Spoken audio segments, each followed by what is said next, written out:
பெரம்பலூர் மக்களே, விரைவில் உங்களை தலைவர் வந்து சந்திப்பார். ஆனால் தேதியும் நேரமும் விரைவாக தலைமையில் இருந்து அறிவிக்கப்படும். ஆமாங்க, வருகின்ற சனிக்கிழமை நாகப்பட்டினம், திருவாரூர் மாவட்டங்களில் தலைவர் வந்து சுற்றுப்பயணம் செய்ய இருக்கிறார். 2 மாவட்டத்தை மட்டும் ஃபஸ்ட்டு சந்திக்கலாம். திருவாரூர், நாகப்பட்டினம் சந்திக்கலாம். மயிலாடுதுறை பின்னர் தேதியில் அறிவிக்கப்படும்னு 2026 வந்து ஒரு மிகப்பெரிய மாற்றத்தை தமிழகம் சந்திக்கும் அப்படிங்கிற நோக்கத்துடன் இந்த அறிக்கை வெளியிடப்பட்டிருக்கு. உச்சநீதிமன்றம் வரை சென்று அந்த மக்களுக்கான முதல் வெற்றியை தேடி தந்திருக்கிறது தமிழக வெற்றி கழகம். மாற்று கட்சியினரும் ஒரு பெரிய எதிர்பார்ப்பை காத்து கொண்டிருக்கின்றனர். அண்ணாவின் வழியில் தம்பி விஜய் ஆட்சி.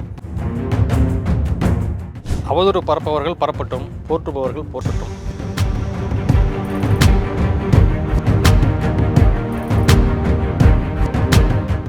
லெட்ஸ் டாக் பாலிடிக்ஸ் நேயர்களுக்கு வணக்கம். இன்றைய காணொலியில் பல்வேறு அரசியல் குறித்து பேச இருக்கிறோம். அதில் ஃபஸ்ட்டு என்ன அப்படின்னாக்கா, இன்றைக்கி தமிழக வெற்றி கழகம் 2வது சுற்றுப்பயணம் என்பது வர சனிக்கிழமை துவங்க இருக்கிறது. அதை பற்றி தான் பேச போகிறோம். நம்ம ஏற்கனவே பல வீடியோக்களில் பேசியிருக்கிறோம். இந்த சுற்றுப்பயணத்தை பற்றி சுவாரஸ்யமாக பேசியிருக்கிறோம். என்ன அப்படின்னாக்கா, கடந்த மதுரை மாநாட்டில் வெற்றி கழக தலைவர் விஜய் அவர்கள் ஒரு விஷயத்தை குறிப்பிட்டு பேசியிருந்தார். என்னன்னா, இந்த பெருமைமிக்கு மதுரை மண்ணில் நான் மக்கள்கிட்ட ஒரு விஷயம் சொல்லிக்கிறது என்னென்னா, உங்களை தேடி நான் வரேன். செப்டம்பர் மாதம் முதல் வாரத்திலிருந்து நான் உங்களை வீடு வீடாக வந்து சந்திக்கிறேன் அப்படின்னு சொல்லியிருந்தார். சொன்னது போலவே தன்னுடைய முதல் சம்பவத்தை திருச்சியில் கடந்த சனிக்கிழமை துவங்கிட்டார். நம்ம பார்த்துருப்போம். ஸோ எவ்வளோ கூட்டம் கூடுனாங்க, எவ்வளோ மக்கள் வந்தாங்க, என்ன மாதிரியான அன்பை வந்து அவர்கிட்ட பரிமாறிக்கிட்டாங்க அப்படிங்கிறத நம்ம பார்த்தோம். நிறைய விஷயங்கள் பேசியிருந்தோம் அதை பற்றி. ஏன்னா அங்கே இருக்கக்கூடிய தொண்டர்கள்லாம் தலைவர் விஜய் மீது எவ்வளவு அன்பு வைத்திருக்கிறார்கள், எவ்வளவு பாசத்தை வைத்திருக்கிறார்கள் என்பது குறித்து நம்மெல்லாம் விரிவாக பேசியிருந்தோம். அவங்களுடைய செய்கையிலும் அப்படி இருந்துச்சு.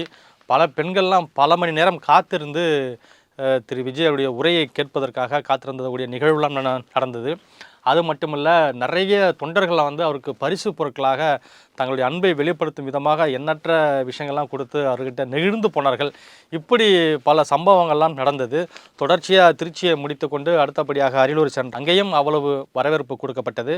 அதனைத் தொடர்ந்து பெரம்பலூர் மாவட்டம் குன்னம் சென்றார். கால சூழ்நிலை காரணமாக அன்றைக்கி நேரம் குறிப்பிட்ட நேரத்தை விட கடந்து நள்ளிரவு சென்றதுனால அங்கே மக்களை சந்திக்க முடியவில்லை பெரம்பலூரில். ஸோ வந்து அது ஒரு அப்படி சொல்கிறது, தவிர்க்க முடியாத ஒரு செய்தியாக இருந்தது. ஆனால் உடனே மறுநாள் காலையில் அது குறித்து தலைவர் விஜய் அவர்கள் ஒரு அறிக்கையை வெளியிட்டிருந்தார். இதுபோல் மக்களுடைய அன்பையும் பாசத்தையும் நான் கண்கூடாக பார்த்தேன். நான் எல்லாத்தையுமே அவங்களோட சந்தித்து பேசினேன். ஆனால் பெரம்பலூர் மாவட்ட மக்களிடையே பேச முடியல, அதற்கான நேரம் கிடைக்கவில்லை.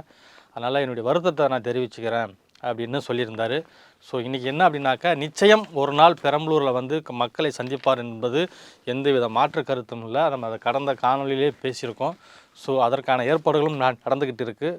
பெரம்பலூர் மக்களே, விரைவில் உங்களை தலைவர் வந்து சந்திப்பார். ஆனால் தேதியும் நேரமும் விரைவாக தலைமையில் இருந்து அறிவிக்கப்படும். 2ஆம் கட்ட சுற்றுப்பயணம் என்பது டெல்டா மாவட்டத்திலிருந்து துவங்க இருக்கிறது. ஆமாங்க, வருகின்ற சனிக்கிழமை நாகப்பட்டினம், திருவாரூர் மாவட்டங்களில் தலைவர் வந்து சுற்றுப்பயணம் செய்ய இருக்கிறார்.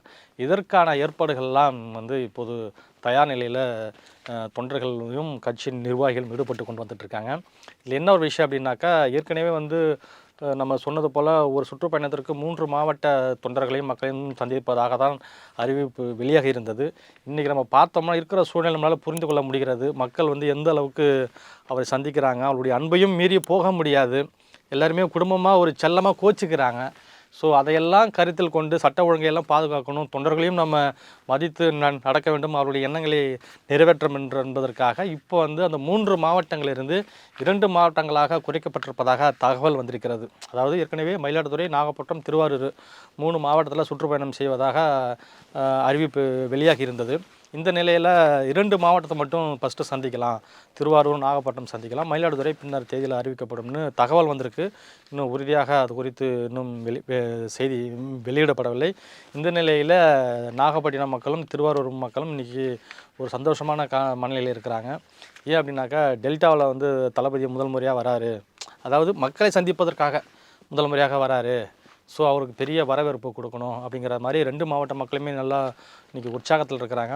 அதுபோல் 2 மாவட்டத்தில் இருக்கக்கூடிய மாற்று கட்சியினரும் ஒரு பெரிய எதிர்பார்ப்பை காத்து கொண்டிருக்கின்றனர். என்னென்னா அவங்களுக்கெல்லாம் பழகி போனது தானே, பல கட்சியில் இருந்து பல கட்சிக்கு ஓட்டு போட்டு பல கட்சியுடைய பேச்சை கேட்டு கேட்டு இன்றைக்கி செல்லும் இடமெல்லாம் தமிழகத்தில் எந்த பகுதிக்கு சென்றாலும் விஜய் அவர்களுக்கு ஒரு பெரிய ஒரு வரவேற்பு இருக்கிறது. பெரிய பெரிய மக்கள் வந்து அவர்களுக்கு உற்சாகத்தை வந்து கொடுத்து வரவேற்கிறார்கள்.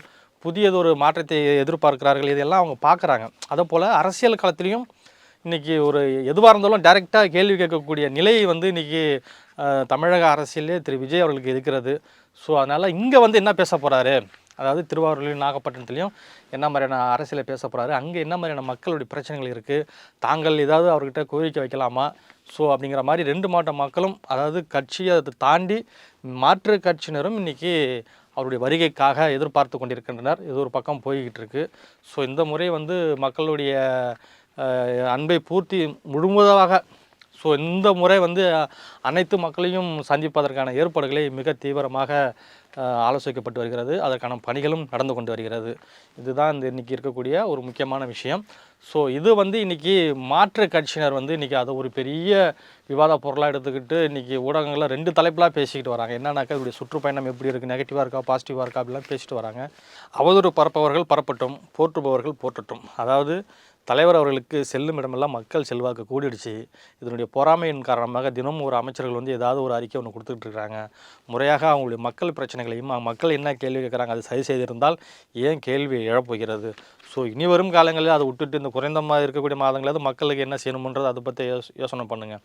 இவரை எப்படி முடக்கலாம், இவருக்கு என்ன பதில் சொல்லலாம், அப்படி இப்படின்னு கருத்தெல்லாம் சிந்திக்கிறதை விட்டுக்கிட்டு ஆக்கப்பூர்வமான சிந்தனைகளை முன்வைத்தால் அரசியலில் நல்ல எதிர்காலம் இருக்கும். இதுதான் நம்மளுடைய சொல்லக்கூடிய விஷயம். அது எதாக இருந்தாலும் சரி. ஆனால் நீ தாவேக் என்பது அவருடைய கொள்கையிலே இருக்கிறது. இதை மக்கள் புரிந்து கொண்டார்கள். இப்படி ஊடகங்களில் நெகட்டிவ் பாசிட்டிவ் செய்தி வர்றதுனால அவங்களுடைய மக்கள் சந்திப்பை முடைக்க விடலாம் என்று நினைக்க வேண்டாம். இன்றைக்கி பெரிய அளவில் ஊடகங்களில் மிகப்பெரிய ஒரு தாக்கத்தை வந்து தாவேக்கா ஏற்படுத்தியிருக்கிறது. ஒரு மாற்று சக்தி தமிழ்நாட்டில் வந்து உருவாகப் போகிறது. கிட்டத்தட்ட 70 ஆண்டுகளுக்கு மேலாக திராவிட கட்சிகளுடைய ஆட்சி என்பதனால இந்த தமிழ்நாடு எந்தளவுக்கு இருக்கிறது. இன்றைக்கி விஜய் அவர்களுக்கு எவ்வளோ கூட்டம் கூடுகிறது. கட்சியுடைய தொண்டர்கள் ரசிகர்கள் தாண்டி மாற்று கட்சியில் உள்ளவர்களும் இன்றைக்கி தாவேக்காவை உற்று நோக்குகிறார்கள். பல பேர் அந்த பிரச்சார கூட்டத்தில் பார்த்தாக்க மாறு இடத்துல வர மாதிரி வந்து என்ன பேசுகிறாருன்னு சந்திச்சுட்டு போகக்கூடிய நிகழ்வுலாம் இருக்குது. இது ஒரு பக்கம் நடந்துக்கிட்டு இருக்குது. இந்த நிலையில் தான் தலைவர் விஜய் அவர்கள் பேரறிஞர் அண்ணா உடைய 117வது பிறந்தநாளை முன்னிட்டு இன்றைக்கி தன்னுடைய எக்ஸ் தளத்தில் ஒரு அறிக்கை வெளியிட்டிருக்கார். அதை நான் முழுவதுமாக நான் படித்து காட்டுறேன். என்ன அப்படின்னாக்கா, மாநில உரிமைகளுக்காக ஓங்கி குரல் எழுப்பியவர், இருமொழி கொள்கையை தமிழகத்திற்கு தந்தவர், தமிழ்நாடு என்று சட்டப்படி பெயர் மாற்றியவர், சமூக நீதியை கொள்கையாக கொண்டிருந்தவர், அதேபோல சுயமரியாதை திருமண சட்டத்தை சட்டமாக்கியவர், குடும்ப ஆதிக்கமற்ற அன்பு அரசியல் தலைவர், கொள்கை வழி நின்றவர், கனிவின் திருவுருவம், இரட்டை வேடம் போட்டு தமிழ்நாட்டு மக்கள் ஏமாற்றாமல் அவர்களுக்காக உண்மையாக உழைத்தவர் பேரறிஞர் அண்ணா. தேர்தல் அரசியலில் அசாத்திய வியூகத்தை வகுத்து மாபெரும் ஆட்சி அதிகார மாற்றத்திற்கு வழிவகுத்த பேரறிஞரின் பிறந்த நாளில் அவரை போற்றி வணங்குவோம். மக்களிடம் செல் என்ற அவரது அரசியல் மந்திரத்தை பின்பற்றி 1967 தேர்தல் அரசியல் வெற்றி விளைவை ஆட்சி மாற்றத்தை மக்கள் ஆதரவுடன் மீண்டும் தமிழகத்தில் நிகழ்த்தி காட்ட அண்ணாவுடைய பிறந்த நாளில் உறுதி ஏற்போம் அப்படின்னு தலைவர் வந்து இன்றைக்கி அவருடைய சொல்லை வழிகாட்டி அறிக்கை வெளியிட்டிருக்கார். இன்றைக்கி அப்படி பார்த்தோம்னாக்கா ஏற்கனவே குறிப்பிட்டது போல் 1967 72 தமிழகம் எந்த அளவுக்கு மாற்றத்தை சந்தித்ததோ அவருடைய கொள்கையை பின்பற்றக்கூடிய தலைவர் அவர்களும் 2026 வந்து ஒரு மிகப்பெரிய மாற்றத்தை தமிழகம் சந்திக்கும் அப்படிங்கிற நோக்கத்துடன் இந்த அறிக்கை வெளியிடப்பட்டிருக்கு. அதற்கான பணிகள் நம்ம பார்த்துக்கிட்டு இருக்கிறோம். ஸோ இது வந்து இன்றைக்கி ஒரு முக்கிய நிகழ்வாக பார்க்கப்படுகிறது. இன்றைக்கி அதனை தொடர்ந்து பேரறிஞர் அண்ணா 117வது பிறந்தநாளை முன்னிட்டு தமிழக வெற்றி கழகத்தின் தேர்தல் மேலாண்மை பொதுச் செயலாளர் திரு ஆதவ் அர்ஜுன் அவர்களுடன் தன்னுடைய எக்ஸ் தளத்தில் ஒரு வீடியோவை வந்து பகிர்ந்திருக்கிறார். அதில் வந்து தம்பி வா தலைமை ஏற்க வா அப்படிங்கிற தலைப்பில் இன்றைக்கி அந்த வீடியோவானது பகிரப்பட்டிருக்கிறது. குறிப்பாக அண்ணாவின் வழியில் தம்பி விஜய் ஆட்சி என்று எல்லோரும் சொல்லட்டும், தமிழக வெற்றி கழகம் வெல்லட்டும் அப்படிங்கிற தலைப்பில் அந்த ஏஐ காணொளி இன்றைக்கி வந்து ரிலீஸ் செய்யப்பட்டிருக்கு. இது வந்து எல்லா மக்கள் மத்தியில் பெரிய வரவேற்பு கொடுத்தாலும் ஒரு சில எதிர்க்கட்சியினர் நம்மளுடைய எதிரியாக இருக்கக்கூடிய பல்வேறு தரப்பினர் மத்தியில் இன்றைக்கி ஒரு புளியை கரைச்சிருக்கிறது. என்னென்னா அவங்களாம் வந்து அண்ணா வந்து தங்களுடைய சொத்து என்ன அப்படின்னு நினச்சிட்டு இருந்தாங்க. நாங்கள் தான் அண்ணாவை முழுமையாக பின்பற்றுறோம், அண்ணா கொள்கை எங்களுடையது தான் அப்படின்லாம் சொல்லக்கூடியவர்கள், பெயர் அளவிற்கு சொல்லக்கூடியவர்கள் இன்றைக்கி அதிர்ந்து போயிருக்கிறார்கள். ஏன்னா இந்த காணொலியில் என்னன்னாக்கா, அண்ணா பேசுவது போன்ற காட்சி அமைக்கப்பட்டிருக்கு. அதில் என்னன்னாக்கா, தம்பி வா தலைமை ஏற்க வா, அப்போது மாநில சுயாட்சி, மும்மொழி கொள்கைக்கு எதிர்ப்பு, சுயமரியாதை ஆதரிப்போம், இப்படி பல்வேறு மாநிலத்துடைய உரிமைகளை பேசி வந்த அண்ணா அவர்கள் என்னுடைய கொள்கையும் அதுபோன்று பெரியாருடைய கொள்கைகளும் தங்களுடைய கட்சிகளில் கொள்கை தலைவராக வைத்திருக்கக்கூடிய தமிழக வெற்றி கழகம் ஆட்சி வெல்லட்டும், தம்பி வா தலைமை ஏற்க வா அப்படிங்கிற தலைப்பில் அந்த காணொலியானது வெளியிடப்பட்டிருக்கு. இன்றைக்கி அது ஒரு மிகப்பெரிய வரவேற்பை மக்கள் மத்தியில் கொடுத்துருக்கு.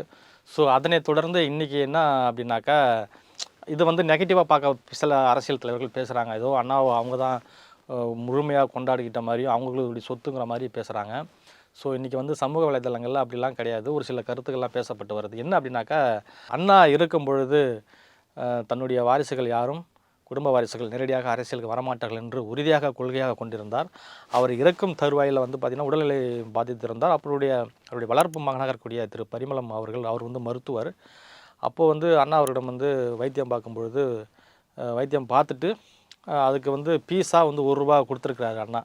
அதாவது யாருக்கும் நீங்கள் வந்து இலவசமாக இது போன்ற குறைந்த தொகையில் வந்து மருத்துவம் பார்க்கணும், குடும்ப அரசியல் இருக்கக்கூடாது, ஏழை எளிய மக்களுக்கு இது போன்ற குறைந்த மருத்துவ செலவில் நீங்கள் வைத்தியம் பார்க்கணும் தான் ₹1 சொல்லி அந்த மருத்துவம் பார்த்ததுக்காக திரு பரிமளம் அவர்களுக்கு மருத்துவம் பார்த்ததற்கு தொகையாக கொடுத்துருக்கிறார்.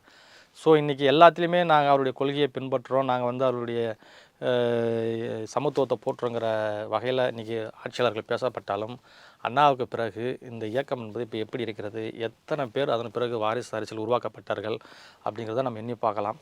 நம்ம கலைஞர் கருணாநிதியிலிருந்து இப்போ இருக்கக்கூடிய இன்பநிதி வரைக்கும் எத்தனை பேர் அரசியல் ஈடுபட்டாங்க, என்ன மாதிரியான பதவிகளை அனுப்பி வைத்தார்கள், எத்தனை அமைச்சர்கள், எத்தனை எம்எல்ஏக்கள் இருக்கிறாங்க, குடும்ப உறுப்பினர்கள்ன்றது எல்லோரும் நமக்கு தெரியும்.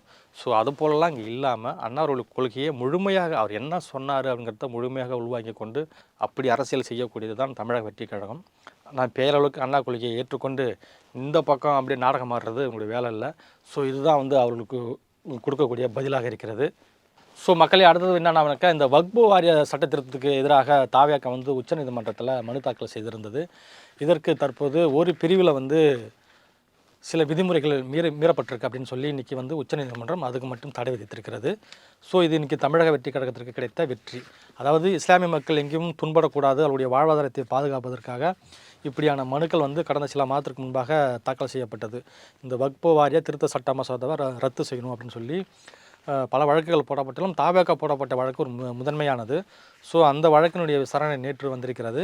இதனுடைய அடிப்படையில் வந்து அதில் முக்கியமான ஒரு புதிய சட்ட திருத்தங்களை நிறைவேற்றக்கூடாது அப்படின்னு சொல்லி அதற்கு மட்டும் உச்சநீதிமன்றம் தடை விதிச்சிருக்கிறது. இது ஒரு நல்ல விஷயம், வரவேற்கக்கூடிய விஷயம். இன்றைக்கி ஆட்சியாளர்கள் இஸ்லாமிய மக்களுக்கு நாங்கள் தான் பாதுகாப்பு, இது சமூக நீதியை பின்பற்றக்கூடியங்கிற அரசு இது குறித்து எந்த முடிவும் எடுக்கவில்லை.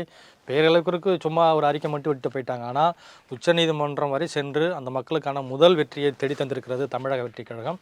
இது ஒரு மிகப்பெரிய வரவேற்பை கொடுத்திருக்கிறது. வரக்கூடிய நாட்கள் முழுமையாக இந்த சட்டத்தை ரத்து செய்வதற்கான அதற்கான முயற்சிகளை நிச்சயமாக தமிழக வெற்றி கழகம் மேற்கொள்ளும். ஸோ அதனை தொடர்ந்து மக்களே, நீ கடைசியாக என்ன சப்ஜெக்ட் பேச போகிறேன்னா, அண்மையில் திருச்சியில் நடந்த மக்கள் சந்திப்பில் சில தொண்டர்கள்லாம் தலைவர் அவர்களை பார்த்த அந்த சந்தோஷத்தில் ஆடல் பாடல் உற்சாகமாக கொண்டாடினாங்க. அப்படி வந்து இன்றைக்கி நேஷனல் ஊடகமாக இருக்கக்கூடிய ஒரு செய்தியாளர் பேசி கொண்டிருக்கும் பொழுது சில தொண்டர்கள் வந்து மகிழ்ச்சியில் வந்து குறிக்க சென்று அவரிடம் அந்த ஆடல் பாடல் சேர்ந்து கொண்டாடினாங்க. இதை வந்து இன்றைக்கி பெரிய விமர்சனமாக்கப்பட்டு ஏதோ இன்றைக்கி திட்டமிட்டு தாவேகா தொண்டர்களை வந்து முடக்கும் விதமாக இவர்கள் யாரும் அரசியல் மயல்படுத்தப்படலை அப்படிங்கிற மாதிரி ஒரு குற்றச்சாட்டை சொல்கிறாங்க. அதையெல்லாம் கடந்து நீங்கள் கடந்த காலங்களில் பார்க்கலாம், தமிழக வெற்றி கழகம் முதல் முறையாகத்தான் தேர்தலை சந்திக்கப் போகிறது, மக்களை சந்திப்பதற்கு இப்போ தான் வந்திருக்கிறது. ஸோ அதனால் மக்களுடைய அளவற்ற கூட்டத்தினால சில விஷயங்கள் நடந்து கொண்டிருக்கிறது. ஆனால் நீங்கள் திட்டமிட்டு நீங்கள் என்னென்ன பண்ணுறீங்க, உங்கள் தொண்டர்கள் என்னென்ன பண்ணாங்க அப்படிங்கிறத இன்றைக்கி நேற்று இல்லை, ஒரு பட்டியலை போட்டால் ஒரு வாரகாலம் ஆகும், அவ்வளோ விஷயங்கள் இருக்குது. ஸோ இதையெல்லாம் மக்கள் ஏற்க மாட்டார்கள். இன்றைக்கி மாற்று கட்சியினரும் தமிழகத்தில் வந்து இணைவதற்கான சூழ்நிலை உருவாகி கொண்டிருக்கிறது. இப்படியான தமிழகம் வந்து ஒரு புதிய மாற்றத்தை நோக்கி செல்லணும், ஒரு புதிய ஒரு ஆட்சி அமையணும்னு சொல்லி மக்கள் எல்லாம் ஒரு மாற்றத்தை விரும்பி கொண்டிருக்க வேலைகள், இவர்கள் செய்யக்கூடிய சதி வேலைகள் யாரும் நம்ப மாட்டார்கள் மக்களே. ஸோ இதுதான் இன்றைக்கி நம்ம பேசக்கூடிய அரசியல் நிகழ்வு. மக்களே, இன்றைக்கி நிறைய அரசியல் குறித்து பேசியிருக்கிறோம். 2026 நிச்சயமாக தமிழக வெற்றி கழகம் தமிழ்நாட்டில் மிகப்பெரிய ஒரு மாற்று சக்தியாக உருவாகும். ஸோ இதுதான் மக்களே இன்றைக்கி நம்ம அரசியல் நிகழ்வு. நாளைக்கு மற்றொரு நிகழ்வுடன் உங்களை சந்திக்கிறேன். நன்றி, வணக்கம்.